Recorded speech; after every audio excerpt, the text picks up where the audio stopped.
Sunday breakfast முடிச்சுட்டு லஞ்செல்லாம் back பண்ணி ஒரு குட்டி லாங் டிரைவ் தான் போயிருந்தோம்.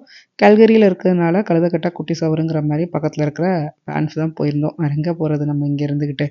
ஸோ பேன்ஃப் போற வழியில என்ன பார்க்குறது அப்படின்னு பார்த்துக்கலான்னு அப்படியே போயிருந்தோம். போற வழியில ஒரு 2, 3 இடத்துல வந்து ஒரு விசிட்டிங் சைட் மாரி இருக்கும்ல, அங்கங்க நின்னு பார்த்துட்டு, அப்புறம் நேரா டவுன் டவுன் தாண்டி உள்ள K1 basin national historic side தான் போயிருந்தோம். ஒரே முட்டை ஸ்மெல்லு உள்ள போனதும். இங்க உள்ள வாட்டர் வந்து ஆட்டோமேட்டிக்கலா அந்த ஜியோ தெர்மல் ஆக்டிவிட்டி மூலமா இந்த வார்ம் வாட்டராவே வரும்.